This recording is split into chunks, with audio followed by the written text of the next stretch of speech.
Hi guys, this is Venkat, your English trainer. Welcome back to our channel Sahastra 26, The Knowledge of English. మనం English మాట్లాడేటప్పుడు రాసేటప్పుడు రకరకాల words use చేస్తుంటాం. అందులో for అనే word కూడా ప్రధానమైంది. ఈ ఫర్ అనే వర్డ్ని సిచ్యుయేషన్ బట్టి రకరకాల మీనింగ్స్తో మనం వాడుతూ ఉంటాం ఇంగ్లీష్లో. అయితే ఇంతకీ ఆ సిచ్యుయేషన్స్ ఏంటి, అలాగే ఆ ఫర్ని ఎన్ని రకాలుగా మనం ఇంగ్లీష్లో యూజ్ చేస్తూ ఉంటాం అనే విషయాలను కూడా మీకు ఎగ్జాంపుల్స్తో నేను ఎక్స్ప్లెయిన్ చేయడం జరుగుతుంది. So what are you waiting for, let's get started. మనకి ఎక్కువగా తెలిసిన అర్థం ఏంటంటే ఫర్ని కొరకు, కోసం, అంటే ఏదైనా పర్పస్ లేదా ఫంక్షన్ గురించి మనం ఎక్కువగా వాడుతూ ఉంటాం. He did it for me అంటే ఫర్ మీ అంటే నా కోసం అతను చేశాడు, అతను నా గురించి చేశాడు, నా కోసం చేశాడని చెప్పి ఇలాగా కొరకు, కోసం, గురించి అనే అర్థాల్లో ఫర్ మనం ఎక్కువగా వాడుతుంటాం. He does anything for money, money కోసం అంటే డబ్బు కోసం అతను ఏదైనా చేస్తాడు. For more information you can call me అంటే అధిక సమాచారం కొరకు, అంటే ఇంకాస్త సమాచారం కొరకు యూ కెన్ కాల్ మీ, నాకు కాల్ చేయొచ్చు. ఇక్కడ చూడండి, ఫర్ మోర్ ఇన్ఫర్మేషన్ అంటే ఎక్కువ సమాచారం కోసం, సమాచారం కొరకు అనే అర్థంలో మనం ఎక్కువగా ఫర్ వాడుతుంటాం. సెకండ్ అంటే రెండవ అర్థం ఏంటంటే to show period of time అంటే ఒక పీరియడ్ ఆఫ్ టైం అని చెప్పడానికి కూడా మనం ఫర్ ఎక్కువగా వాడుతుంటాం. I have been teaching English for a year, నేను గత సంవత్సర కాలం నుండి నేను ఇంగ్లీష్ బోధిస్తూ ఉన్నాను. ఇక్కడ చూడండి, ఫర్ ఎ ఇయర్ అంటే ఒక పీరియడ్ ఆఫ్ టైం, ఒక లెంగ్త్ ఆఫ్ టైం. ఇలాంటప్పుడు కూడా మనం ఫర్ ఆ పీరియడ్ ఆఫ్ టైం ముందు వాడుతూ ఉంటాం.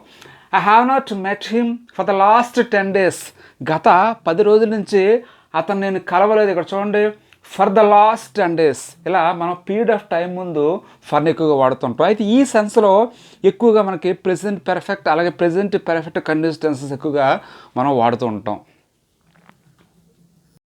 ఫర్ యూజ్ చేసి మిగతా సందర్భాలు ఏంటంటే యాజ్ ఎ రిప్రజెంటేటివ్ ఆఫ్ అంటే తరపున, అంటే ఒకరి తరపున అని చెప్పేటప్పుడు అలాంటప్పుడు కూడా మనం ఫర్ యూజ్ చేస్తుంటాం.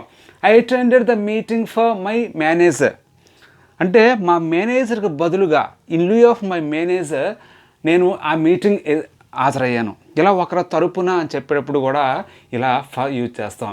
I'm speaking for the management, నేను మేనేజ్మెంట్ తరపున మాట్లాడుతున్నాను. I'm a representative of the management. ఇంకొక అర్థం ఏంటంటే in support of somebody or something అంటే దేనికైనా ఎవరికైనా మద్దతుగా ఉండటం, మద్దతుగా నిలబడడం. అలాంటప్పుడు కూడా మనం ఫర్ యూజ్ చేస్తాం. ఐ ఓటెడ్ ఫర్ హిమ్ అంటే అతనికి నేను ఓటేసాను అంటే దాని అర్థం ఏంటి, I voted for support him, అతనికి మద్దతుగా నేను ఓటు వేయడం జరిగింది. I'm completely for your argument అంటే మీరు ఏదైతే ఆర్గ్యుమెంట్ చేశారో ఆర్గ్యుమెంట్కి నేను మద్దతు తెలుపుతున్నాను అంటే I'm support of your argument. ఇలా మనం సపోర్ట్ అని మీనింగ్లో యూజ్ చేయొచ్చు. నెక్స్ట్ వన్ ఏంటంటే ఇంటెండెడ్ టు అంటే ఒక దాని గురించి, అంటే ఏదైనా చేద్దామా, ఏదైనా ఒక పని చేద్దామా అని చెప్పి మనం ఒక పని చేయడం గురించి, ఒక దాని గురించి అనే సెన్స్లో కూడా మనం ఫర్ యూజ్ చేస్తుంటాం. Let's go for a walk అంటే నడవడానికి వెళ్దామా అంటే ఒక పని గురించి ఉద్దేశించి ఇక్కడ చెప్తున్నాం కాబట్టి లెట్స్ గో ఫర్ వాక్ నడిచి వెళ్దామా అంటే నడక్కి వెళ్దామా అని చెప్పి ఒక రకమైన ప్రపోజ్ చేయడం జరిగింది. Next one, I'm learning English for better career అంటే బెటర్ కెరీర్ అంటే మంచి కెరీర్ గురించి నేను ఇంగ్లీష్ నేర్చుకుంటున్నాను. Friends, the next use of for is on account of అంటే ఆన్ అకౌంట్ ఆఫ్ అనే అర్థంలో ఫర్ మనం యూజ్ చేస్తుంటాం. అయితే చాలామందికి ఈ యూసేజ్ తెలియదు.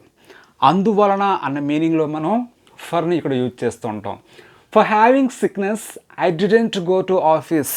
సిక్నెస్ అంటే కాస్త నీరసంగా, జబ్బుగా అంటే కాస్త ఇబ్బందిగా, ఆరోగ్యపరంగా ఇబ్బందిగా ఉండడం వలన I didn't go to office, నేను ఆఫీస్కి వెళ్ళలేదు. Okay, I didn't like him for he is not good one. He is not good one అతను మంచివాడు కాదు. ఫర్ సో అందువలన ఐ డిడెంట్ లైక్ హిమ్ అతను నేను ఇష్టపడలేదు. ఇలా మనం ఫర్నేమో ఆన్ అకౌంట్ ఆఫ్ ఇంచుమించు సో అనే అర్థంలో యూజ్ చేస్తూ ఉంటాం కొన్నిసార్లు. నెక్స్ట్ యూజ్ ఏంటంటే యాజ్ టు బి ఉన్నట్లుగా. చూడండి, ఇక్కడ బి అంటే ఉండుట, యాజ్ అంటే అలా ఉండుట, ఆ విధంగా ఉండుట అనే అర్థంలో కూడా వాడుతుంటాం. They left him for dead అంటే అతన్ని చనిపోయిన వ్యక్తిని వదిలేసినట్లుగా వదిలేశారు. చూడండి, అంటే చనిపోయిన వ్యక్తిని ఎలా వదిలేస్తారో అలా వదిలేశారని చెప్పడానికి ఇలా మనం they left him for dead అని చెప్పొచ్చు. I took him for a good man అంటే అతను మంచివాడు అని చెప్పి నేను అనుకున్నాను, మంచివాడులా ఉన్నాడని చెప్పి నేను అనుకున్నానని చెప్పేటప్పుడు కూడా ఇలా మనం ఫర్ యూజ్ చేయొచ్చు. అయితే ఇవి చాలా రేర్ ఒకేషన్స్లో యూజ్ చేయడం జరుగుతుంది ఈ రెండు అర్థాల్లో. Next one, to show where somebody something is going, అంటే డెస్టినేషన్, ఎవరైనా ఏదైనా ఒక చోటకి వెళ్తుందని చెప్పేటప్పుడు కూడా మనం ఫర్ యూజ్ చేస్తుంటాం. Example, is this bus for Vizag, అంటే ఈ బస్ వైజాగ్ వెళ్తుందా. ఇక్కడ చూడండి, ఇక్కడ ఫర్ వైజాగ్ అన్నప్పుడు డెస్టినేషన్ ఇక్కడ సూచించడం జరుగుతుంది. ఫ్రెండ్స్, ఇప్పుడు ఫర్ యూజ్ చేసి వాడే కొన్ని అప్రాపరేట్ ప్రిపోజిషన్ గురించి తెలుసుకుందాం.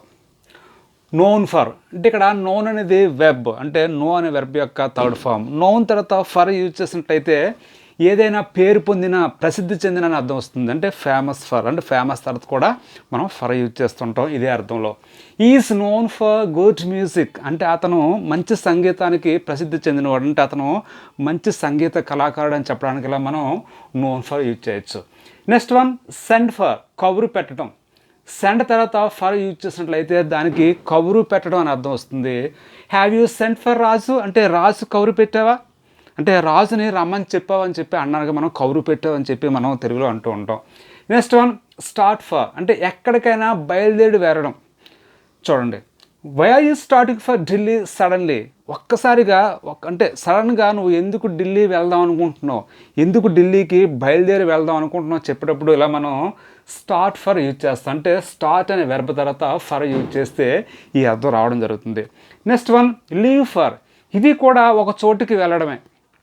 లీవ్ లెఫ్ట్, అంటే లీవ్ తర్వాత ఫర్ యూజ్ చేసినట్లయితే ఒక చోటుకి వెళ్ళడం అర్థం రావడం జరుగుతుంది. చూడండి, ఈ లెఫ్ట్ ఫర్ చెన్నై ఎస్టర్డే, అతను నిన్న చెన్నైకి వెళ్ళాడు. ఇలా మనం లీవ్ ఫర్ కూడా ఒక చోటుకి వెళ్ళడం అనే అర్థంలో యూజ్ చేయొచ్చు.